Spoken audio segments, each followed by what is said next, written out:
Okay, welcome to At the Kitchen Table. I'm Judy Witz of Divina Cucina, and I'm here in Tuscany.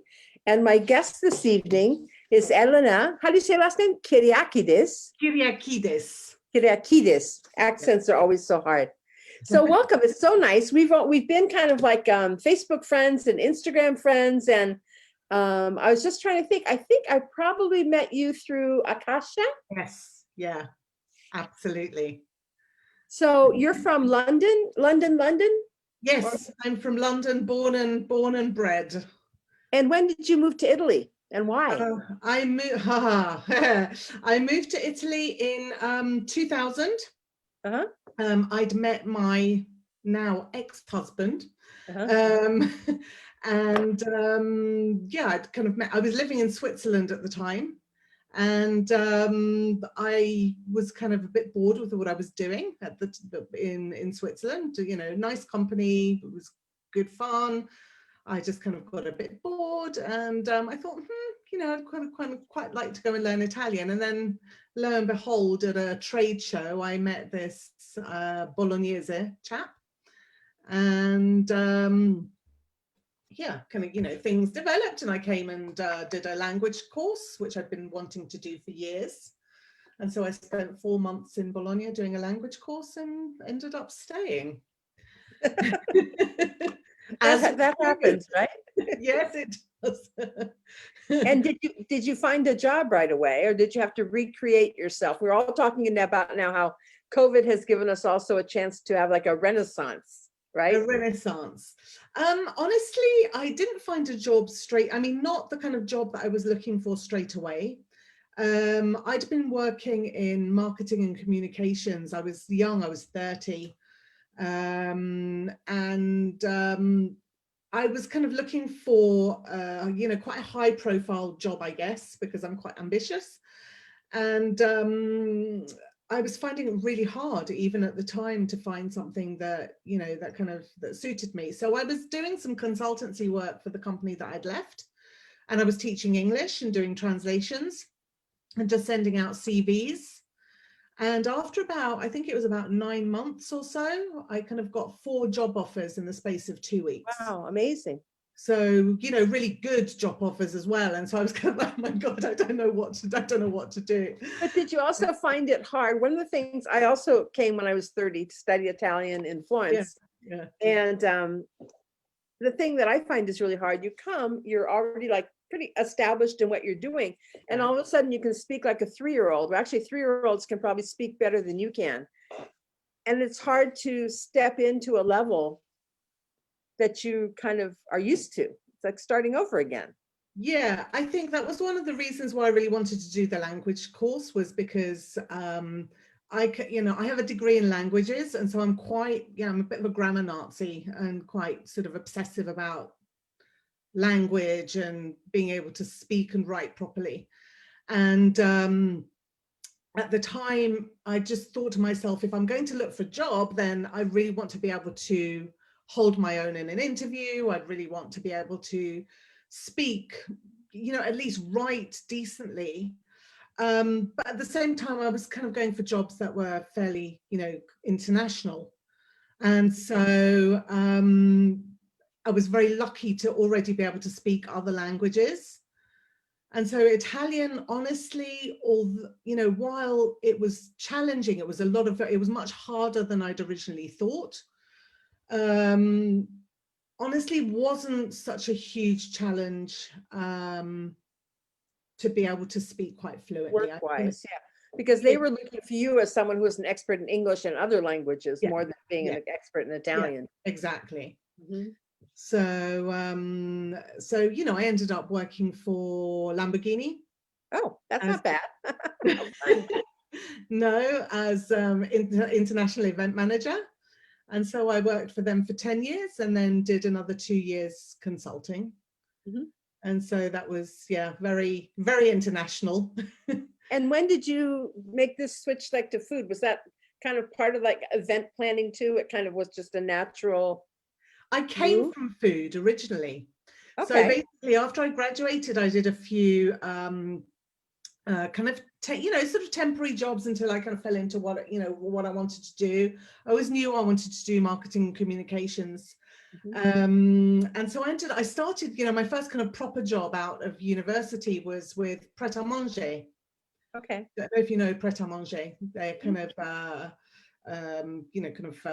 fast, not really fast food, but kind of slow food, fast. Yeah, higher quality. Yeah. Yeah. And so I kind of started off as assistant to the chairman. At the time there were 9 shops in and around London. And when I left there, about 80. So it was kind of, it was very full on. So, I was very lucky because it was one of those jobs where you kind of do everything. It was a small startup company, and he'd kind of just throw stuff at you, go and develop a new vegetarian sandwich. I'm like, okay, go and do some packaging, or go and develop some packaging for this brownie, go and write a press release for the Tower of London, whatever it was. A little bit of everything, all different sides of it.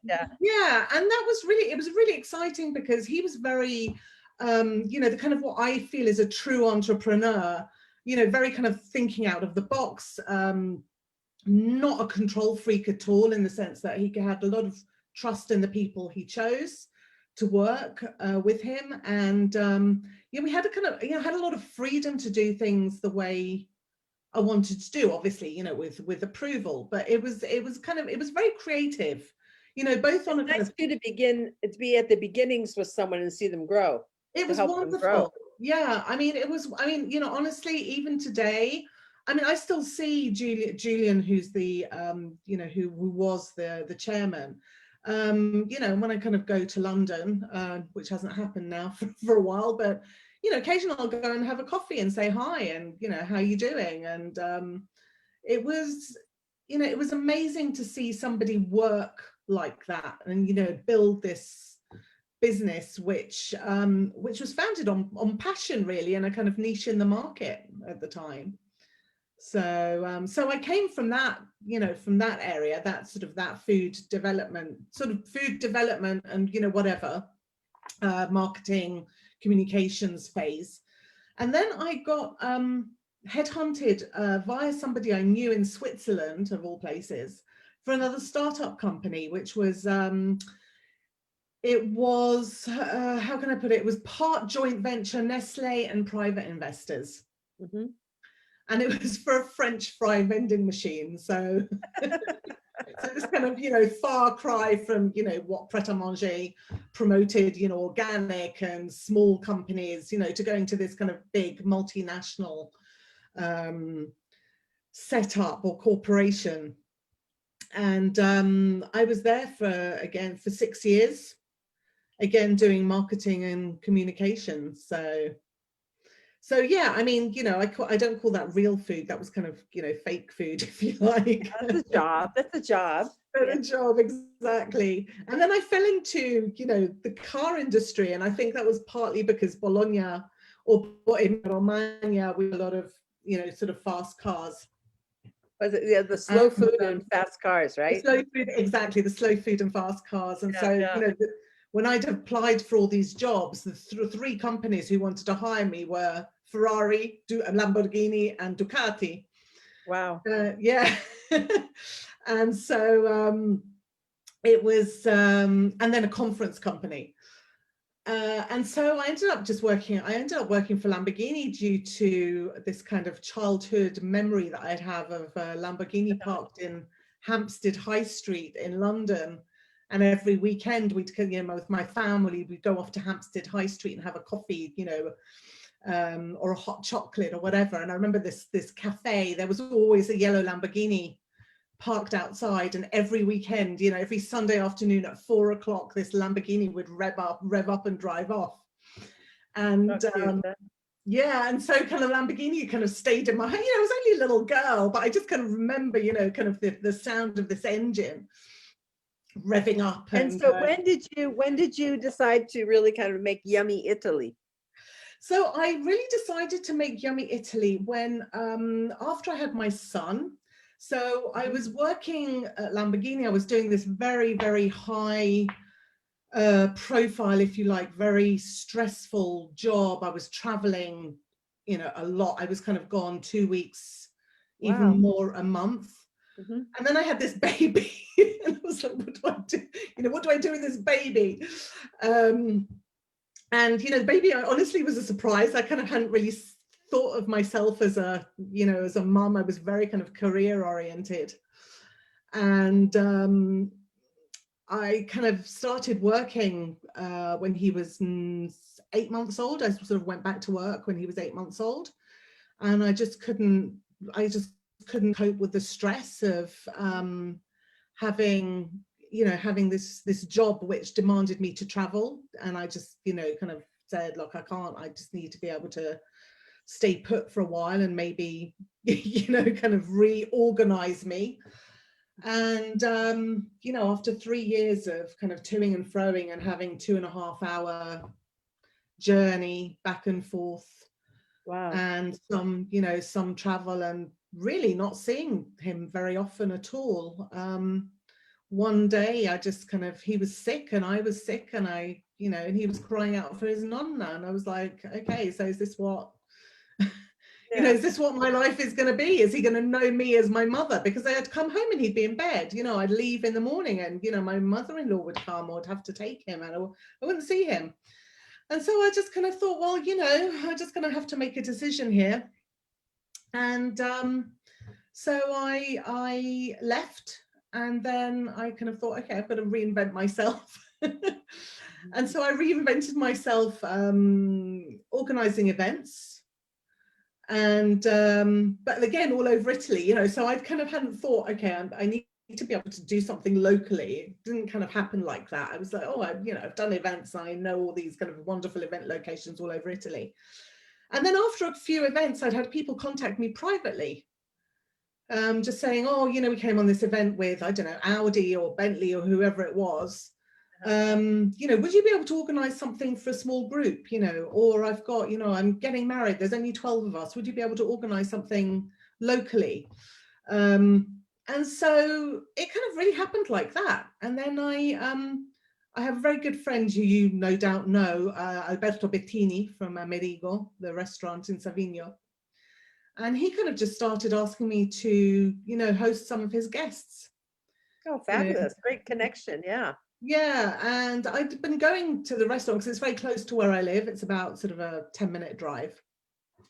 And so he just said, look, I've got a few people, you speak German, you speak English. If I kind of take you to the suppliers, would you mind just taking them out and explaining how things are done? And I said, sure.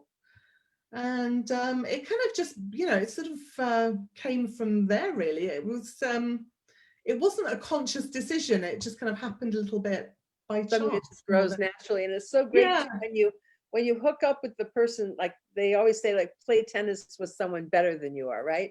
Yeah. So when you start off really and you're hanging with the best, and then they're like, this is where I want you to take these people, and then you're presented in their name, you're immediately held in honor, just as that person is. It's so great. Yeah. And I learned a lot from him as well. And I learned a lot from the suppliers, and one thing kind of led to another, because I kind of started being quite obsessed about food, as we about. I mean, also because I kind of come from quite a sort of food-oriented family from my childhood, but I became quite obsessed about being credible, when I was taking people out. And so I just started doing courses. I thought that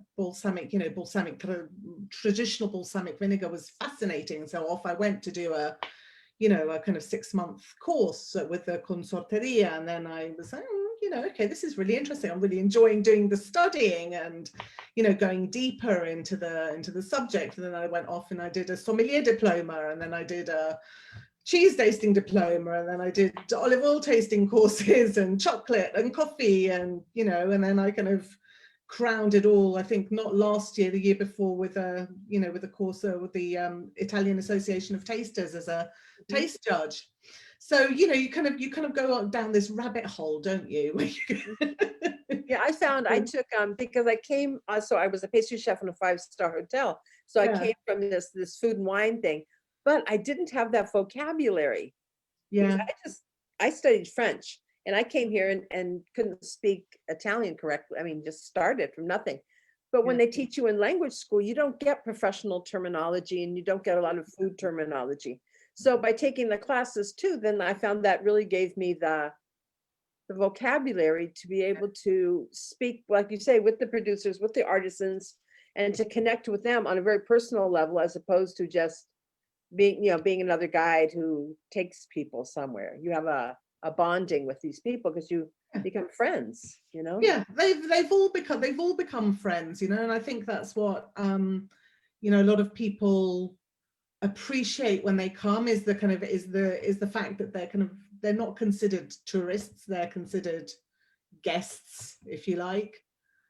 um and a lot, and I don't really kind of believe in working as a lot of the tour guides do. They're just kind of a commodity, people in, people out. Mhm. I like to create a kind of longer lasting relationship with as you do, I know, with your guests. Yeah, um and that's it. They really are. It's like your family's coming. And so I yeah, think it's really an yeah, insider's view. And I know sometimes, I'm sure it's the same for you when I plan tours for people. I mean, we hire guides and we have drivers, and you still get like an art historian, because I'm not an art yeah, historian. exactly. Um, so you source out the people that you love to use that are the experts in their fields where you're going. But you're like the person that's like part of the family and traveling around and answering questions. And um, it's creating the whole experience Yeah, of an insider's view. And it could be something silly like, when do you drink which coffees, and yes, yeah, exactly. and stopping. But a lot of people, when you're planning a tour, like somebody wants me to just like share my information with them. Okay, fine. And you go, okay, well, you're going to fly into Rome. I suggest you go here and you sleep here and then do this and then go somewhere and do that. But I'm only giving them like one thing in the morning and like one thing in the afternoon. But on a tour that people get buy into, they've got 3 or 4 things in the morning and 3 or 4 things in the afternoon. Mhm, And I just, that overwhelms me. You mhm, can't remember, you're like, where were we? What did we do? mhm. And I think the full immersion with someone who kind of lets you know everything that's going on, and to really immerse yourself like into the making of Parmesan cheese or tasting the balsamic vinegar, and not just going to a tasting room. Not Yeah, everyone's got that kind of time, but it's I mean, I another think that, experience. yeah, I mean, I think that one of the things that I really like to do, when people come, is to do a kind of like a mini tasting course. Let's talk about what taste is, what's the difference between taste and flavor. um what are all the elements of your tongue that will perceive taste. What Yeah. is aroma versus flavor, all these kind of little things. And then sort of talk them through the various maturations of the cheese. And or with balsamic vinegar, an example, what's the difference between a good traditional balsamic vinegar and an IGP vinegar. I mean, there's that's kind of a world unto itself. And so I guess I kind of cater more to the sort of more discerning foodie, if you like, Mhm. rather than your kind of average tourist. Also, because I think I don't know what it's like in Tuscany, but certainly here we had the regional guides, who were fundamentally historic guides, cultural guides, right? And then the region saw that there was a market for all these kind of food tours. Exactly. Yeah. Yeah. And so they then, gave them kind of quick 2-3 day full immersion into, how they make prosciutto di Parma, whatever, all those kind of, all those DOP, IGP products, excuse me. And all of a sudden they become, food and wine experts. Yeah. Yeah. Um, and I just kind of, I don't know, I find that a little bit wrong. Can I say Well, that? I think it's really hard because when I moved here in 84 and I started doing cooking classes in 88, and then internet started like in 92 or something like that. I can't even remember. I started doing a market tour market tour cooking class. So we go to the market and just create our menus based on what we found. And there were no market tours. No one did a market tour. And so I know most of the art historians, and for them, it's another job. They can expand what they're offering because people are always asking for food tours. So legally, I'm not an Italian food guide. I mean, and I'm not an art historian because the test is being an art historian. It's not being a food guide. Exactly. There was only one place, I think, when I first heard about it, it was one of the universities down in Rome was offering a master's in food. That's still not a food guide, but they were offering a master's in food, but you already had to have had graduated from college to go and get that. Yeah.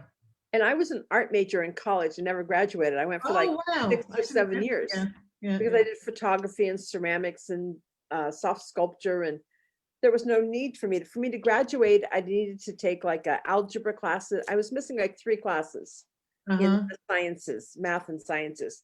And it wasn't going to make me a better artist to have a diploma. So I just never did that. I wasn't planning on being a school teacher.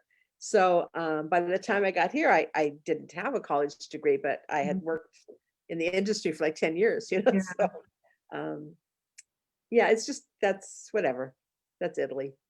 Yeah, I know. It's quite sad because you kind of have to wade through all the bureaucracy as well. Also if you want to, act as a tour guide, tour operator, you can't. There's a whole, again, a whole string of really kind of limiting bureaucracy that you kind of have to go through, which is just, it doesn't make sense. But we can do what we do because we are experts in our field. So the minute you become an expert in your field, you have to stick to that. So if I take people on market tours or product tours, then I'm not allowed to really give any cultural or historic information. You always have to kind of point that out and say, I'm not, an art historian, I'm not a cultural guide, I can't talk you through, the kind of history, the art history of Bologna, or explain to you, when the churches were built or how they were built or whatever. So, I always kind of make a point, of saying that to people because, I mean, everybody has their thing, right?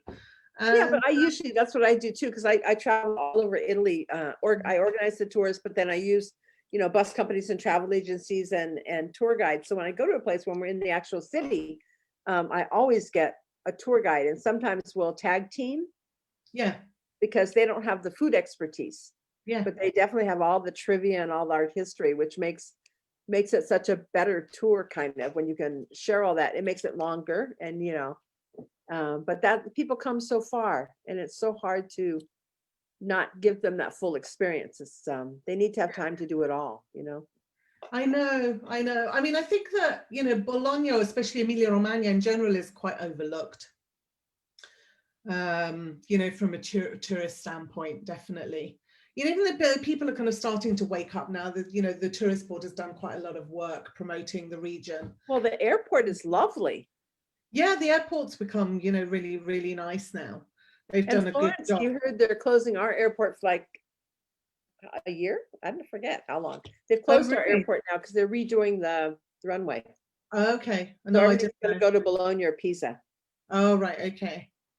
So so the tourist board's done a lot of work, a lot of PR work with with journalists, and I work with the tourist board a lot of time, sort of organizing these food experiences for them, especially when they're kind of dedicated to food.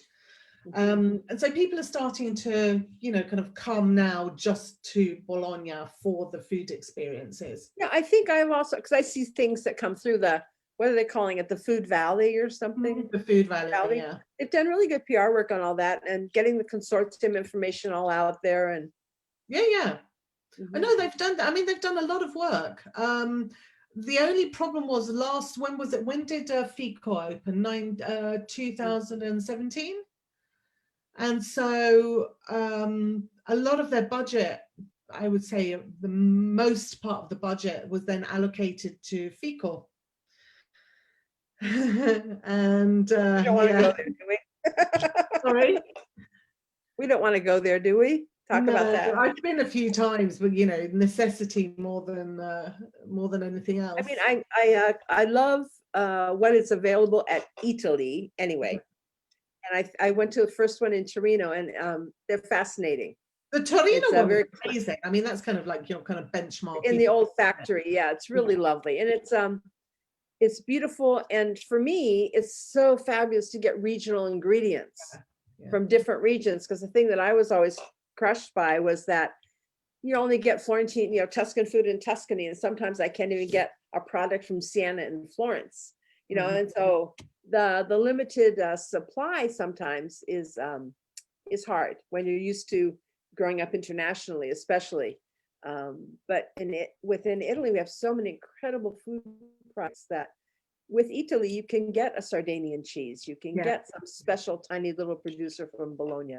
Yeah. So I kind of have a love-hate relationship, but I mean, I think that the concept of it is really interesting, and it makes it available, but in the context that they wanted to, or the context in which they created it doesn't really work here in Bologna. They were kind of making it into this kind of food Disneyland.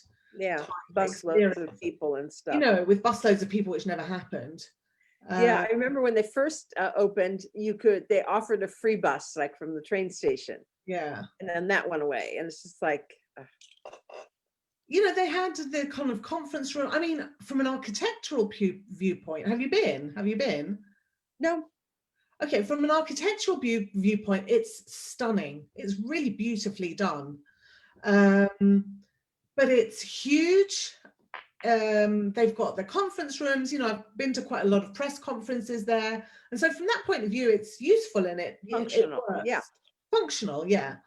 But it's also outside of Bologna. It's kind of on this wasteland. And people, you've really got to make an effort to get up and go there.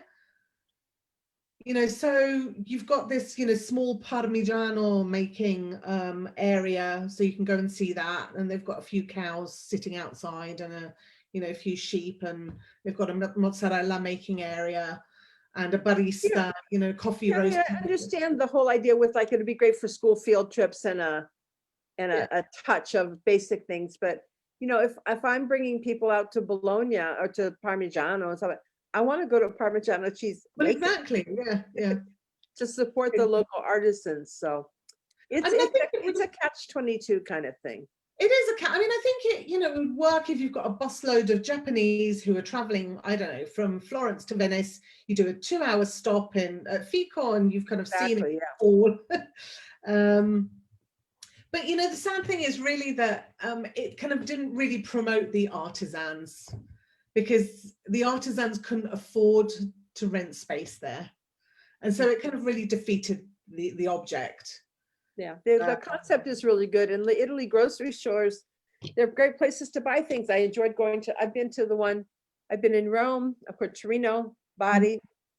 The downtown Bologna ones in the bookstores don't appeal to me, but it's still fun. A little bit of shopping in the pasta one. The area is nice, right? I mean, it's kind of a really cool area. So, you've got all the markets, so you don't, the food's not bad if you want to go and eat there. Yeah, I've had some fun meals. The one we went to in Bari, nobody was there but us, and we had a great time. And even I think it was I think down there too, you could get those big like liters of wine and fill them up. Which normally someone wouldn't see. So for a little taste of something, and you could spend hours in there just like explaining everything when you're going through, what's really great. And we bought way too much stuff, and you couldn't eat it all, but it was like a Disneyland of food. I mean, it's just everything you've ever dreamed of and more. Yeah. I mean, the one here in Bologna is kind of missing all those, this kind of regional food products, which is a bit of a pity, but that's the way it is. You have so many products there, that are great. We have so many products there. Mind you, when you live here, you get a bit. Sorry. So tell me now. I saw that you're starting your live classes. Yes. Yeah. When did those start? So those start this coming Saturday. So they're kind of focusing on pasta. I think I'd going to mention to you that I wanted to start, already last year, but I live in this area where there's really bad internet connection. And so finally managed to find something where I could kind of hold up, with a Zoom class for, more than one person, literally. So yeah, so they're starting this weekend, and we're kind of, I've focusing on hand rolled pasta. Okay. Not just with a mozzarella, but also with a kind of short rolling pin for people who don't have a big mozzarella, and for people who maybe don't have a machine, or for whatever reason don't want to use a machine. Not everybody has a machine. No, So, you know what? One of my Italian girlfriends once, we were somewhere, and she's like, let's go make pasta. And we had nothing. And she went and took apart the broomstick. Yeah. And rolled out because she wanted a long one. Yeah. So the dowel was kind of small, on a broomstick. But, and other friends of mine were also saying that they were on vacation once, they ended up using a wine bottle. So it's important to learn the basics, and then it's kind of like camping, This is the best way to do it, but these are the alternatives. Well, there are alternatives. There are so many people, it's all well and good, going on Instagram and doing your, sort of doing your demo of the big mozzarella, but how many people actually have one? Not many. Yeah. You can order one, and how long is it going to take to come? So, I just kind of use the basis for that method, just to use a small rolling pin. So you've got that, that nice kind of element of texture, and it's very manageable, and you end up with some great pasta. So the classes are actually building up, so from beginners, kind of basic dough, basic shapes, moving on to filled pastas, moving on to flavored pastas, moving on to colored pastas. So are you doing it as a series, like a series? Okay, perfect. So yeah, doing it as a series, and then I'm also doing some southern Italian, the durum wheat pasta, as I well. love that. So why? Because also you kind of need an kind of vegan alternative, if you like, as well. And then I'm doing some more unusual ones. I'm kind of doing the 2 Ps, so pizzare and passatelli from Emilia Romagna. And then I'm going to do gnocchi. So I'm going to do gnocchi alla sorrentina, gnocchi gnocchi alla romana, and then your kind of classic potato gnocchi.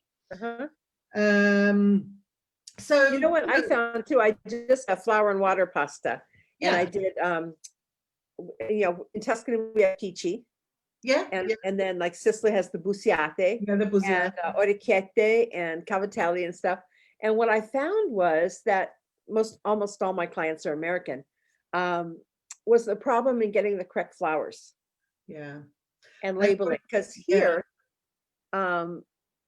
semolino is cream of wheat, right? That breakfast cereal. Semolina and so one is flour and one is, they're all semola. Yeah, they're all semola. Semolina. I always get confused myself. So the semolina is the cream. Semolina. That's for breakfast. What we eat for breakfast. Yeah. Okay. So anyway, so whatever they are, in America, it's opposite. Oh. So my friend in America. Yeah, you're right. It's the semolino, which is the cream, and in America, semolina, which is the cream. Yeah. So anyway, he came here and bought the name that he bought in America to make cavatelli. His family's from the South. And here he was using the one that's cream of wheat cereal. So they're like eating little rocks. It was so heavy. And he spent all day making his grandmother's ragu. And this was his dream trip. He was going to be here and recreate his grandmother's recipes. And so then even at home, there's some flours imported from Italy. So they're going to have one name. And then there's the flours made in America that'll have another name. Yeah.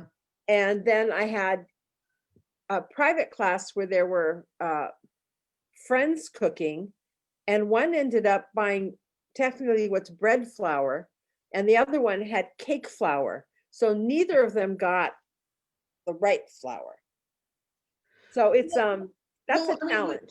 yeah, it's a challenge also because we have different grains in different places and different flours. Mhm. You know, it's quite difficult when you're working with people, I don't know, who are in Germany or who are in Greece, for example. I've got a couple of people, you know, coming, doing a class from Greece. You know, what flour do I get? And you know, the Americans, you have the kind of AP, which I think is half soft wheat and hard wheat, durum wheat flour, if I'm not mistaken, or a mix. It's not a blend of flours, but it's a higher gluten, Oh, higher it's higher protein gluten. content.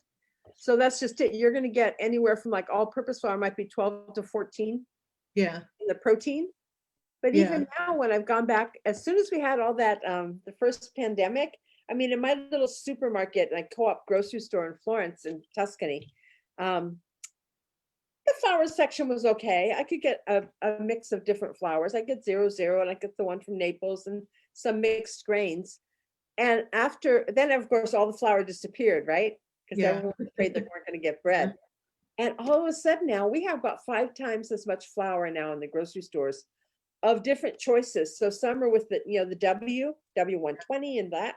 But even with the, I've tried to control a few different 00 flours, and Hmm. some are only 9 grams of protein and Yeah. some are 12. 12, yeah, I know. So it's kind of hard if people aren't used to cooking to just say, you know, add enough water, add your water slowly until it's a dough, let it sit, it's going to absorb more. And so it's hard, and you can't expect to be an expert after one lesson. I think is one of the most important things. No, I mean, I Uh, don't think it's about, you know, necessarily being an expert. I think right now, especially in the moment, you know, that we're kind of going through, a lot of it has to do with, you know, giving somebody the means or the skills to do, you know, to make something themselves. I mean, I yeah. had a lady I contact just me. think, I think that especially with Americans, they expect to be good at something right away. They expect to follow a recipe and have it to work without realizing that there's variations in the flours. We don't all have the same ingredients. So Mm, even if I said use 100 grams of flour to a 60-gram egg, they don't know how much, they don't have scales. First thing I say is buy a scale, but they don't have scales. And then another woman, I said, okay, let me tell you now about, I'm going to weigh them on the scale and tell you how much it is, and I'll show you in a measuring cup. And she goes, oh, I know. I looked on Google. A cup of flour is 200 grams. I said, no, it's not. A cup of flour is like 125. mhm. But Google translates an American cup as 200 grams, which would be for sugar. Yeah, well, this They is, don't give you yeah, 200 grams of butter, 200 grams of flour, 200 grams of sugar. So immediately her measurements that she wanted to be perfect. So she had pre-measured everything. mhm, So she said, yeah, I've got 200 grams. And she didn't. She yeah. thought a cup. Um, so I know. I mean, I think that's one of the kind of one of the challenges, certainly with, you know, working with an American audience, is this whole kind of cup thing. It throws me, you know, if I kind of have American recipes, the minute it kind of says cups, I'm like, oh, now what? I've got to go and get out my chart. You know, it's flour and how much, how many, like you were saying, how many grams of flour is it? How many grams of sugar? You know, how many grams of this, how many grams of that. A friend of mine actually for Christmas gave me a set of cups. And I was like, yes, you yeah, know. but then it's really useless because the flour is different, the sugar is different, the butter is different. Because having been a pastry chef, I've had to just redo all my recipes. I kind Oh of, yeah, of course. I read them in American, and then I have to restructure everything based on the Italian ingredients. Okay. So, Yeah, I uh, can imagine. Yeah, it's definitely one of the challenges. I mean, I think right now, you know, we don't have much choice, you know, so we kind of make do with what we have available. yeah, but it's almost like what my personal opinion is. You almost need like a little video instruction welcome kit where you Yes. say, let's talk about ingredients first, you know, and then this is what I have, and this is how you read your packages, and when I'm cooking in Italy, I have to make the recipe work in Italy, Yeah, yeah, yeah, and yeah, so I'm using Italian ingredients. But I can tell you now, it's not going to work in your house with these measurements. yeah, You know, so have a little extra water, have a little extra flour, and you're going to yeah. have to learn to feel things, and that just doesn't come easily for the people sometimes. Well, I think a lot also has to do with how much people work with their hands anyway. So when you're baking a cake, you're not really working, you're not touching things No. necessarily. You're making cookies, you're not even really touching things either particularly. Mhm. And in pasta, the first thing they're going to say, can we do this in the food processor? Yeah, you can, but you have to do it for 1 minute and 34 seconds precisely. I mean, you kind of have to sort of think about that option too. But I think a lot of it is touch and learning, and Exactly, feeling. yeah. This is how it has to be, and I mean, my way of explaining things, which I learned from my maestra, was kind of baby's bottom. Does it feel like a baby's bottom before it goes to rest? It has to feel like a cellulite thigh. Yeah. So those of us who are familiar with cellulite thigh, will know that has how it has to be when it goes to rest. And once it's rest, it has to be as smooth as a baby's bottom. Yeah. And then you feel it before and you feel it afterwards, and you're going to feel the change. And I love kneading dough, and that comes, I think, from also my love of ceramics. It was the same as wedging clay, so it was natural for me to get into kneading dough. So I love using my hands, and I use them as much as I can because I got rid of all my machines when I moved here. I had everything, for pastry. So when I first moved here, the KitchenAid was 3,000 lira when I first came here, which was 3,000 lira, which is that was like it was like $3,000. It was like crazy. They were like $250 in America, and I think 3,000 lira would have been maybe $1,500 because they came from Amsterdam to Paris to Florence and had to be rewired for the Italian. And I'm like, I can't spend 3,000 for a KitchenAid, but that's how I had been used to, like, cooking and producing food to resell. I had a little catering business, so I got all back to working by hand, and now I have like a tiny kitchen. I don't have room for all that stuff anyway. So it's being autonomous and learning how to get back to the basics and learning how to feel things and use your hands to make doughs. And I mean, I think, you were talking about ceramics. I used to do ceramics as well. And I think that, part of the reason why I love working with pasta is because of that, of working with ceramics, completely different, as I mean, the texture and the pressure and the force and everything is completely different, but still you're kind of, you're there's something using your similar. Hand. Yeah. I mean, you're using something, you're creating something, you're molding something, and you have something in your hands at the end of the day. But I mean, the classes, I mean, they're not obviously catered to kind of, chefs and, anybody who wants to do something really professional. They're catered to people who, want to have, spend a couple of hours having fun, having a chat, being able to make something. And I think it's empowering people to get another skill. People are taking language classes and cooking classes, and that's fabulous. And I think, when you kind of teach specific techniques, people, and I've had a few private students now over the months, and they all go away and they send me photos of what, of what they've done. And, when you've got, and I think that, one of the problems with going to the nonna to learn, while I love the nonna, I have my little collection of nonne, they can't explain to you what they're doing and why they're doing it, and so I think that the lady who I trained with was amazing, because she really explained the technique, a very specific technique. This is how you do it, and this is why you're doing it. And so that with that knowledge I can then pass it on to whoever is learning with me. So it's always nice when, it's always kind of very satisfying when people end up being able to do their lovely sfoglia, or being able to make their ravioli, or being able to make whatever, their nice cavatello, which isn't, all soggy, or, I mean, we'll see how it goes now, this weekend. This weekend is quite heavy because I've got 4 classes. So I'm doing 2 in one day. No, on over the weekend. So 2 on Saturday, 2 on Sunday. So I'm doing the traditional Mozzarella on the Saturday. So in the morning for, Asia, New Zealand, Australia. And then in the sort of around this time for the Americans or the, Europeans, whoever wants to. You're younger than I am. I'm exhausted after one class. Oh my God, it is so draining. Yeah. It is draining. I mean, I don't know, I was kind of thought, oh, maybe I bit off more than I can chew, to do 4 classes in a weekend. But anyway, and then on the Sunday, I'm doing with just a small rolling pin, just kind of teaching people how to roll out a long, what you end up with looks like, what comes out of a pasta machine. Yeah, yeah. Just kind of give people that option as well. I've noticed that was actually very popular.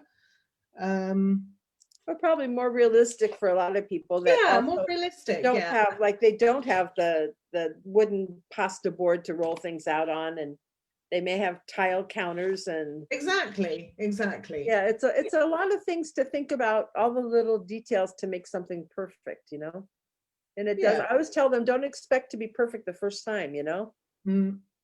Well, I think with the fact that I'm offering the kind of various classes in as a series, every time you do the next class, we then repeat what we've done in the first class, in terms of certainly, mixing, kneading and rolling. Mm-hmm. So with each class, you should then obviously be able to improve your skill set. Yeah, because so many people, I think, try once and then it doesn't work and then they don't try again. But repetition makes you perfect, Yeah, so and it's good. Like you're like being a little Italian life coach. Don't know about little Italian life coach, but I mean, it's just something that I am able to share with people, and so it's a nice opportunity to be able to do that. And I saw on your Patreon account you do more than just pasta, right? You're also doing other recipes. Yeah, I'm doing other recipes. So on the Patreon account, I'm doing either kind of full pasta recipes, with the pasta with the sauce or whatever it happens to be, but also just separate recipes as well. Yeah. Local things. Sorry? Are they Emilia Romagna or just all Italian? No, just all kind of all over. A lot of it will depend. So for example, I went to the Alto Adige in the summer, and so kind of got inspired, also because my mother was German. And so there's a lot of similarities between the food in the Alto Adige and southern Germany, where my mom came from. And so I was kind of on a bit of a, sort of Südtirol bandwagon as well, because I think people, it's still in Italy, it's still Italian food, but and the borders have moved over the years. Exactly, and the borders have moved, and as we know, Italian food is very regional. There is, I mean, I always say there's no such thing as Italian food. Exactly. It's all kind of very regional food. And so, I kind of was on this, Südtirol bandwagon after I came from there, and sort of churned out, a series of recipes, and will kind of depend what I feel like. And the other day I even did one on the kind of whole video on Patreon of Greek Cypriot raviolis. So ravioli, which my Greek Cypriot nonna used to make and roll out with a broomstick. She used to roll out the pastry with a broomstick. And so I just thought, Cyprus was occupied by the Venetians, so the Venetians probably took pasta. I think it's fun when you actually connect the recipes. Like yesterday I did recipes with scarola. Yeah. And I have a client who lives he's in Florida right now, but his family is Cuban. Okay. And the same thing with their empanadas. We did the pizza di scarola, and we did the stuffed scarola that I've had on Ischia and in Naples. And then we did a soup with the beans. But the pizza di scarola is very simple, similar to an empanada that he has. Okay. So it's the raisins and the pine nuts and the capers, but they do it with meat. Okay. And it's called a picadillo. So then you see the Spanish connection. And then I had an Italian-American woman whose family's from Palermo. Yeah. And she goes, oh, well, this combination of flavors is the same things we do with anchovies. Mm-hmm. And I said, that's Italian-American, but I've had it with sardines. Yeah. the sardines are stuffed with the capers and the pine nuts and all those things. So seeing how recipes traveled with trade. With trade, absolutely, yeah. I mean, with the Greek Cypriot the Greek Cypriot raviolis, I just found it kind of fascinating how those flavors were kind of, how the pasta, you had that kind of pasta element, you had the brodo as well, but but at the same time you had flavors that were coming from southern Italy, so kind of sheep's cheese and mint. Yeah. Like from Sardinia, that, yeah. the kind of filling of a colorjones, for example. Exactly. Right? So, there's all this kind of connections where people were traveling.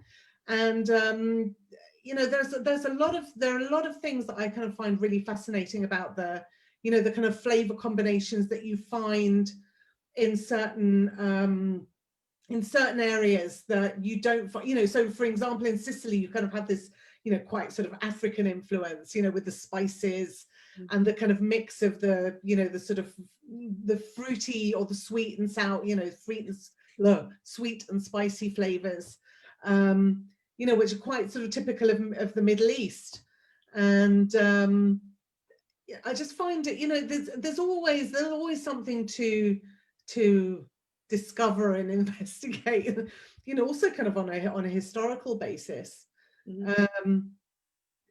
I think the Pellegrino Artusi book, the Science of Eating and the Art of Cooking Well, is fascinating like that, because it was the first Italian cookbook, which was published, when was it, 1861, I think, or no, it was that was the afterwards, yeah, it was about 20 years afterwards. And Italy was united. Yeah, exactly. So Italy was united, and then 20 years later came the kind of first definitive Italian cookbook, with recipes that he'd collected either from traveling, with his father, or through recipes that had been sent to him.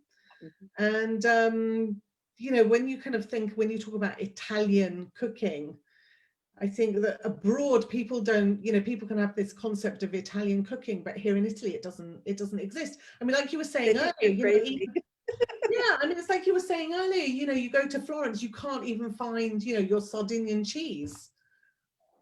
I mean, it's the same here. If I want to get certain ingredients, I can't get them, because, I mean, what it's like in Emilia Romagna as well. I mean, we've got so many, of these DOP, IGP, and, even non-DOP and IGP products.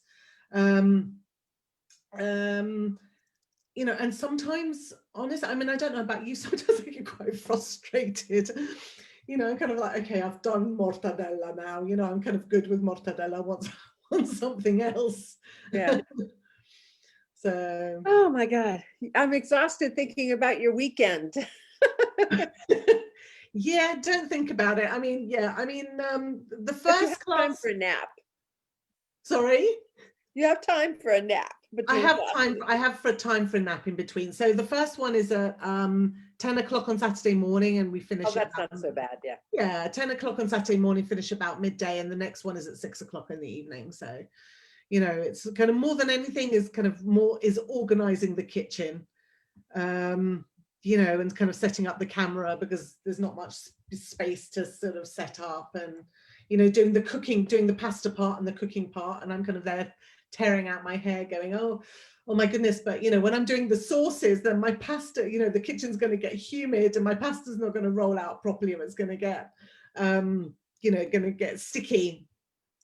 So it's kind of more those things I'm concerned about than anything else.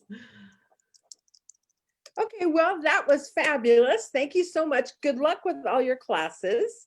Thank you so much. So just a second here, and let me get off of Facebook. I'll leave just a second, Jill, and I'll introduce you when we come back. But I want to get off of Facebook, and I'll leave you a link to Helena's Yummy Italy for her classes and her Patreon account. And that will be on the Facebook link.